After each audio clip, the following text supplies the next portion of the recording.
Hello everyone, yet another stupid Hillary idea. Recently Donald Trump joked that if Russia can recover the deleted emails that would be great. But now Democratic Party wants to charge Donald Trump with violating the Logan Act. You ask, what's the Logan Act? Well, here it is. Logan Act.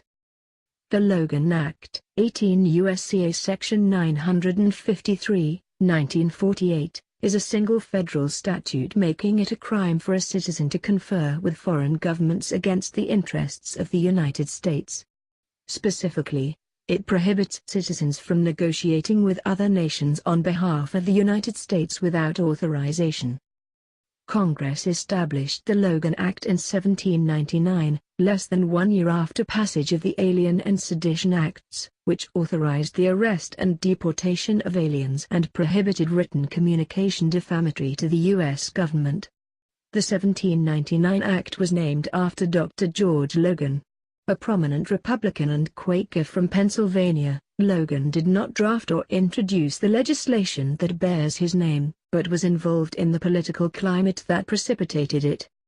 In the late 1790s, a French trade embargo and jailing of U.S. seamen created animosity and unstable conditions between the United States and France. Logan sailed to France in the hope of presenting options to its government to improve relations with the United States and quell the growing anti-French sentiment in the United States. France responded by lifting the embargo and releasing the captives. Logan's return to the United States was marked by Republican praise and Federalist scorn. To prevent U.S. citizens from interfering with negotiations between the United States and foreign governments in the future, the Adams administration quickly introduced the bill that would become the Logan Act. The Logan Act has remained almost unchanged and unused since its passage. The act is short and reads as follows. Any citizen of the United States, wherever he may be, who, without authority of the United States, directly or indirectly commences or carries on any correspondence or intercourse with any foreign government or any officer or agent thereof, with intent to influence the measures or conduct of any foreign government or of any officer or agent thereof, in relation to any disputes or controversies with the United States, or to defeat the measures of the United States, shall be fined under this title or imprisoned not more than 3 years, or both. This section shall not abridge the right of a citizen to apply, himself or his agent, to any foreign government or the agents thereof for redress of any injury which he may have sustained from such government or any of its agents or subjects. The language of the Act appears to encompass almost every communication between a U.S. citizen and a foreign government considered in attempt to influence negotiations between their two countries.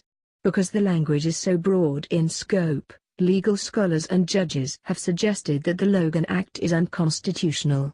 Historically, the Act has been used more as a threat to those engaged in various political activities than as a weapon for prosecution. In fact, Logan Act violations have been discussed in almost every administration without any serious attempt at enforcement, and to date there have been no convictions and only one recorded indictment. One example of the Act's use as a threat of prosecution involved the Reverend Jesse Jackson. In 1984, Jackson took well-publicized trips to Cuba and Nicaragua and returned with several Cuban political prisoners seeking asylum in the United States. President Ronald Reagan stated that Jackson's activities may have violated the law, but Jackson was not pursued beyond a threat. The only Logan Act indictment occurred in 1803. It involved a Kentucky newspaper article that argued for the formation in the western United States of a separate nation allied to France. No prosecution followed. This, I feel, is another stupid nutcase idea from the Hillary Clinton team.